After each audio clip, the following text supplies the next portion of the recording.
this is 365801 and this is a reviewing BL video.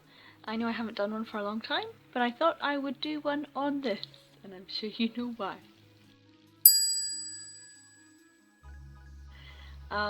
I didn't actually think I would need to do one on 7 days, although I would want to at some point, but I think considering the recent issues that have come up around this particular work, I thought it might be an appropriate time to actually film this.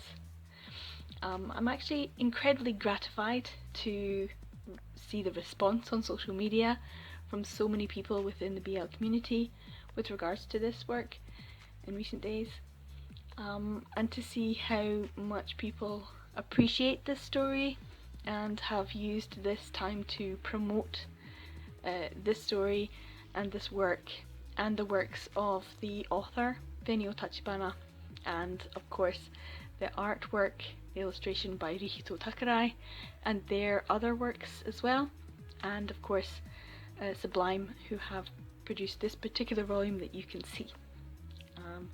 So I'm very happy with the outpouring of support from the BL community towards 7 days.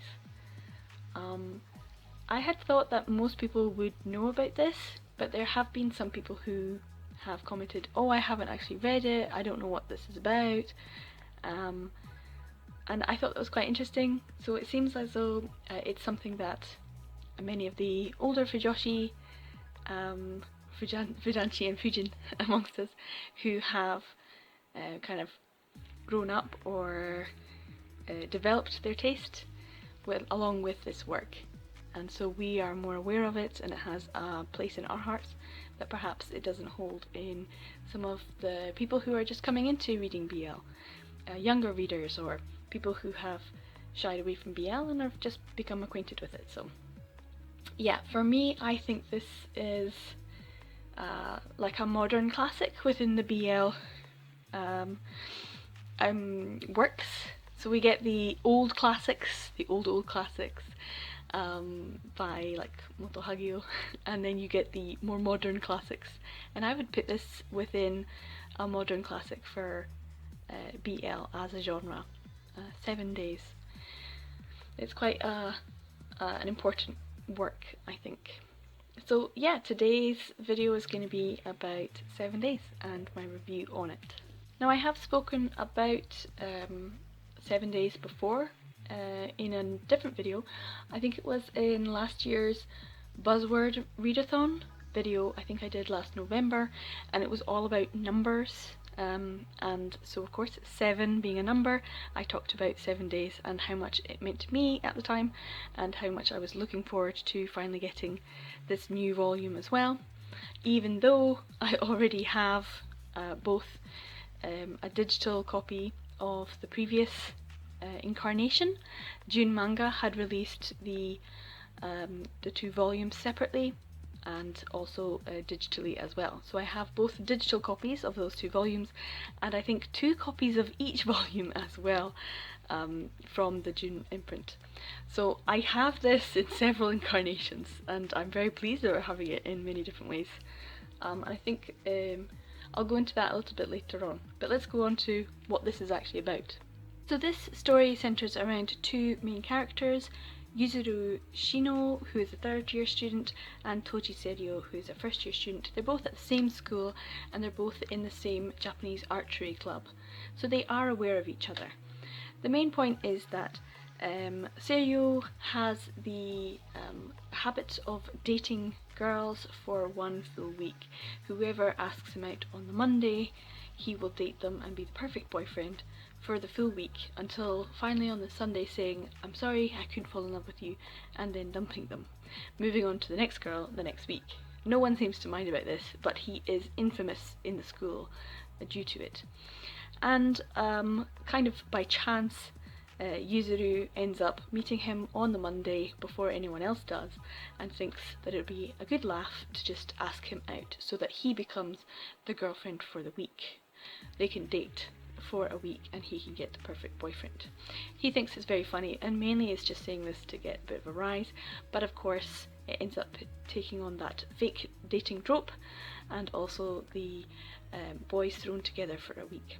It's quite an interesting premise, and it was very new and fresh at the time. Of course, we've all been reading this for many years and have known about this for many years, so it might seem kind of dated and old at this point, but at the time it was very new and fresh and interesting. This was, of course, based on a novel written by Venio Tachibana, printed in 2007. And in 2007 it started to be serialized by Rihito Takerai in manga form, and it took 3 years for them to complete the full week. So one of the longest weeks in history, probably. Now, I have heard some people criticise that this seems an awfully fast time for two people to fall in love just within the week, and that it might seem like a rushed story.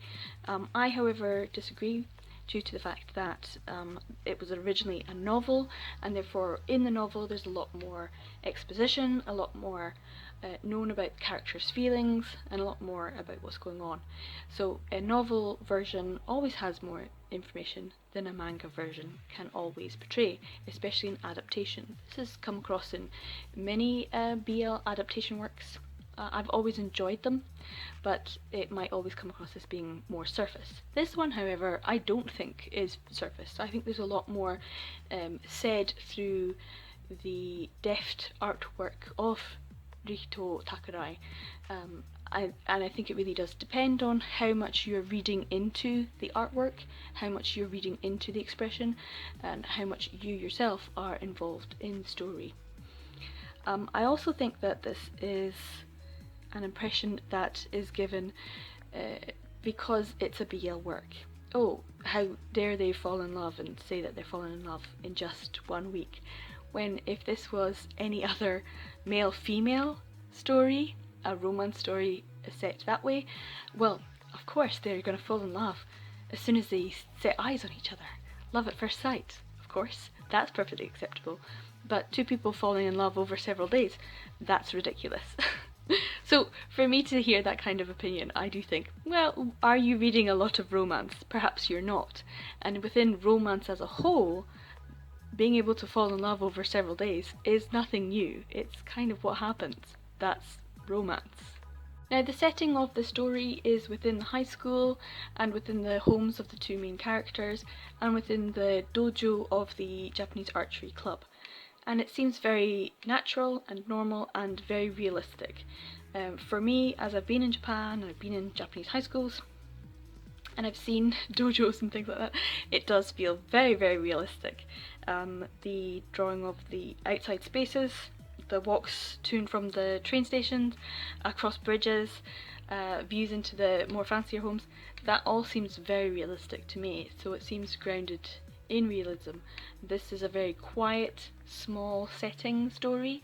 It doesn't take place in many big areas. It's mainly in the school, and it's mainly between the two people.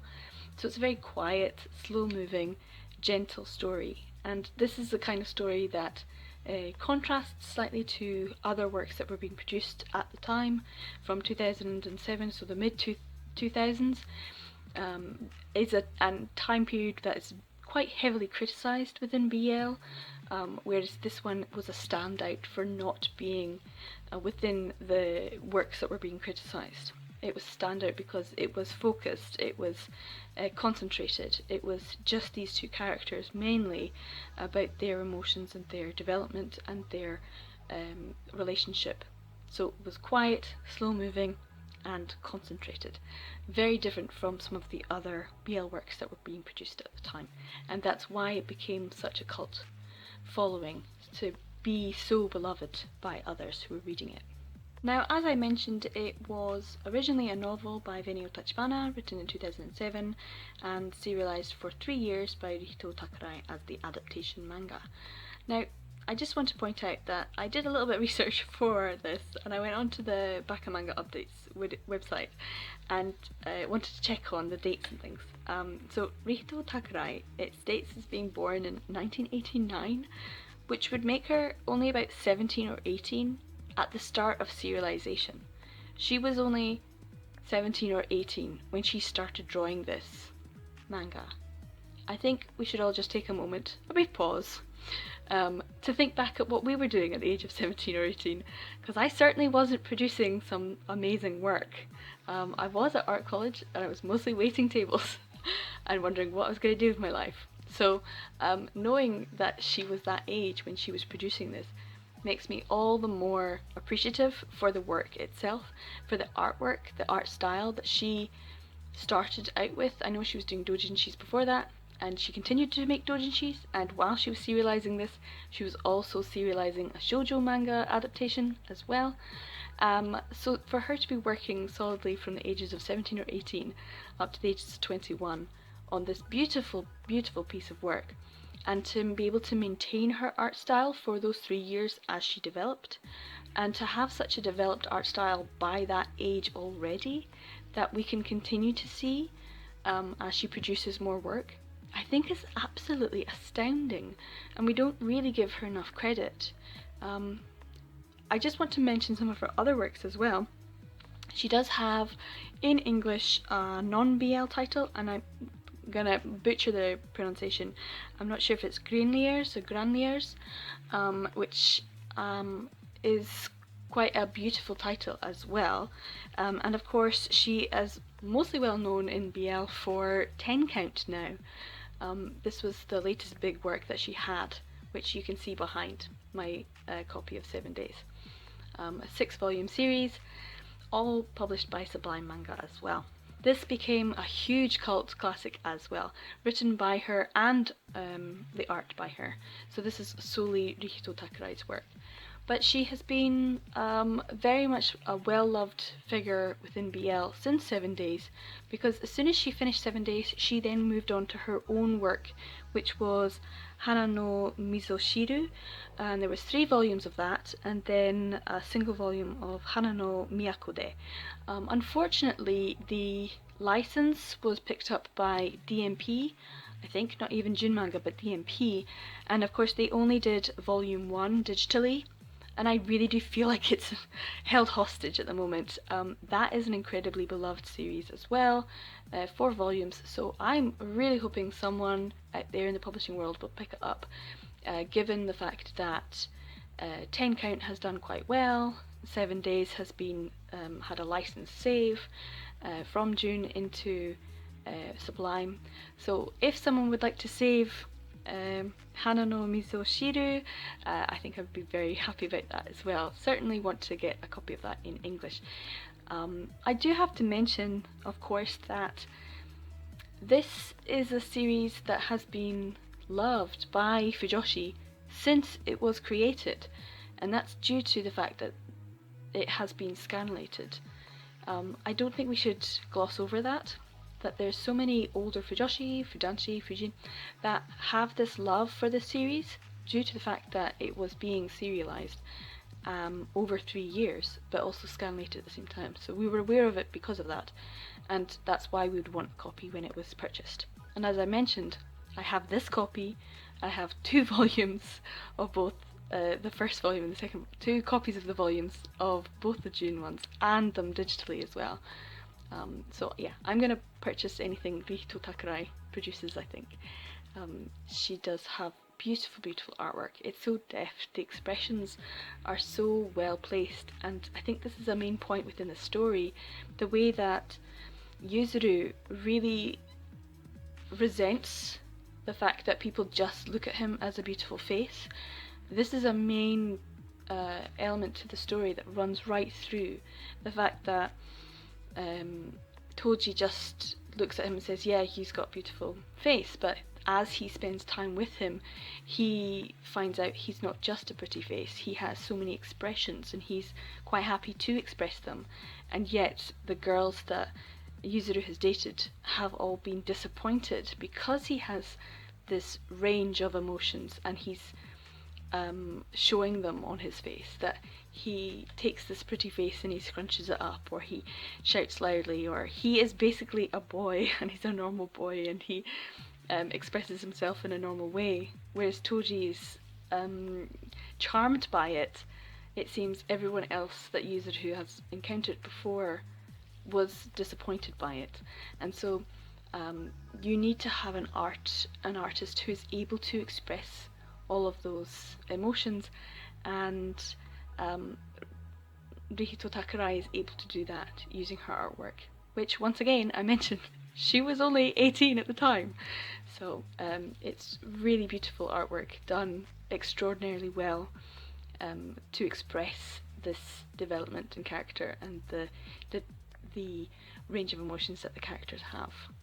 Now, as I've mentioned Rihito Takurai's other works, I'd just like to mention Venial Tachibana's, and Love Water is a yaoi novel that has been published by June manga. It's very expensive, difficult to get hold of. I do not own a copy. It's one of the few ones that I still need to get, unfortunately, and I'm not sure if I'll ever get a copy. It's that tricky to get hold of. She also has another work that's called New Season of Young Leaves. It is also published by June. It's a little bit easier to get hold of. I do have a copy of it. It's in my other collection. And that is another novel adaptation. This time it's by Kitahata Akeno, who has done the artwork for it. So you can get Venial Tachibana works. They're just a little bit more difficult. I know Love Water is available, I think, on Kindle, so you can get it digitally as well. So Rihito Takurai's other works and Venial Tachibana's other works are also available. So overall, this story is one that is beautifully drawn, and it's also a very interesting premise that was original at the time of its inception back in the mid-2000s, and so for that, the two things combined create a work that really was very, very different and almost transcends its time of creation. I do think that we need to acknowledge the place this has, as I've said, as a modern classic within BL, and sometimes when we read the classics, we don't always all love the classics, we don't love all aspects of the classics, so if you have an issue with an element of this, that's fine, but I do think it should be acknowledged that this is one of those classic pieces that have come through the BL community, the tradition of, yeah, we all read it on scans, and as soon as it was available in English we all snapped it up, and June didn't publish enough volumes of it, so we all still wanted it, and then they lost the license or they stopped publishing it, so no one could get hold of it, and it was incredibly expensive, like many things that June have produced. And then it was saved by SuBLime. It's got a history, it's got drama, just in terms of its actual creation. So the fact that we have this volume available, and as I mentioned, I got it for a really good price. I mentioned it in one of my haul videos a few months ago that it was available on Amazon for just over £3 at the time, and I unfortunately did not get it. I did buy it for £3 something, but I got it for WH Smith, and they whacked on the shipping, which took it over to £5, which is still half price. So I got it for a really good deal, not as good a deal as I could have got it for, but a really great deal, and it's worth getting. It's a lovely read, it's a quiet read, it's a slow read, but it's an investing read. You are invested in these two characters. They are beautiful characters. We know that they're beautiful boys, but the expressions on the faces of the characters, the language that they use, because it's written by an author and drawn by an artist, the two people can concentrate on what it is that their craft really involves. And so sometimes when you get two people working on something, you get a piece of work that combines both of those. I'm kind of thinking in my mind of when in Haikyuu you take the 2 and it's 10 plus 10, but actually it becomes 10 times 10, that kind of image. I do think that when you get two people who are really good at their craft working together on something, that you produce something that is really special. This is a piece of work that means the world to many people. It is a beautiful piece of work, and it is worth investing in the time to read it and give it a go.